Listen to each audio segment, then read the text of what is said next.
On refait la prédique, une courte vidéo qui revient sur la prédication du dimanche pour aller un peu plus loin dans son appropriation.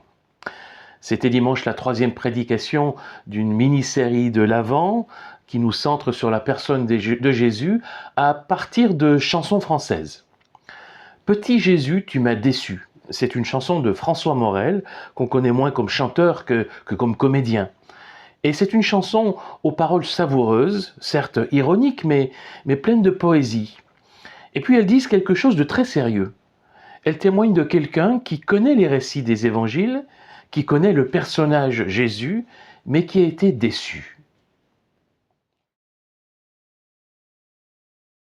La déception de la chanson, c'est celle de l'impression d'un Jésus qui appartient au passé, qui est un personnage de l'histoire, désormais absent de notre présent. Que faire quand on est déçu de Jésus ? Le texte de l'évangile du 3e dimanche de l'Avent cette année peut justement faire écho d'une certaine façon à cette question. On le trouve dans l'évangile de Matthieu, au chapitre 3, les versets 1 à 12. Il y est à nouveau question de Jean-Baptiste, qu'on avait déjà vu le dimanche précédent, surpris par Jésus. Ce dernier n'était pas exactement le Messie qu'il pensait annoncer. Jean, désormais, est en prison. Il sait sans doute que ses jours sont comptés et il est visiblement encore troublé, ce qui n'empêche pas Jésus de chanter publiquement ses louanges. Ce qui veut dire que les doutes, les interrogations, les frustrations, même les déceptions, font partie de nos chemins de foi. La question est de savoir ce que nous allons faire de ces déceptions et de ces doutes, comment est-ce qu'on va les gérer. Il ne s'agit pas de les nier, il faut au contraire les prendre en compte, les accueillir, les accepter, pour pouvoir les surmonter. Et si nous faisions de nos doutes, de nos déceptions, des occasions d'affermir notre foi, car en les surmontant, notre foi s'approfondit.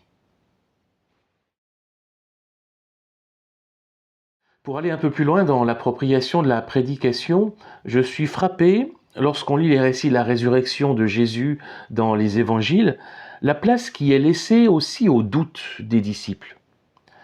On pourrait se dire que la résurrection de Jésus, c'est quand même un élément essentiel de la foi chrétienne et qu'il aurait mieux fallu raconter tout cela avec des récits qui laissent entendre que c'était évident pour tous et pour toutes.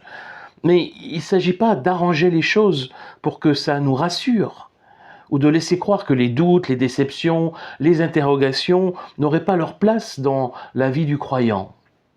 Or, les disciples eux-mêmes, les plus proches de Jésus, les témoins directs de la résurrection du Christ, eux-mêmes ont eu des doutes. Bien sûr, il y a le récit de Thomas dans l'évangile de Jean, c'est le récit le plus développé pour un doute d'un disciple. Lui qui refuse de croire en la résurrection de Jésus tant qu'il n'aura pas touché de ses mains le corps de Jésus avec les traces laissées par les clous. Il y a les disciples qui peinent à croire le témoignage des femmes qui étaient en premier lieu témoins du Christ ressuscité. Il y a le récit de Marc dans sa finale courte qui se termine par la peur des femmes, qui n'osent pas parler de ce qu'elles ont vu. Et puis il y a la conclusion de l'évangile de Matthieu, alors que les disciples ont déjà été témoins à plusieurs reprises du Christ ressuscité, alors qu'ils ont passé du temps avec lui, et pourtant ils ont encore des doutes. Matthieu 28, 16, 17, les 11 disciples se rendirent en Galilée sur la montagne que Jésus leur avait indiquée. Quand ils le virent, ils se prosternèrent. Certains d'entre eux pourtant eurent des doutes. Alors savoir gérer nos doutes, nos frustrations, nos déceptions, en tant que croyants, c'est une clé essentielle de la vie chrétienne. Aucun chrétien n'y échappe. Ce n'est pas en les niant ou en les dissimulant qu'on va les surmonter. Acceptons notre vulnérabilité, reconnaissons nos limites et trouvons dans nos doutes, nos frustrations, nos déceptions, des occasions d'affermir notre foi en apprenant à y faire face. Pour une foi plus forte, moins dépendante des circonstances.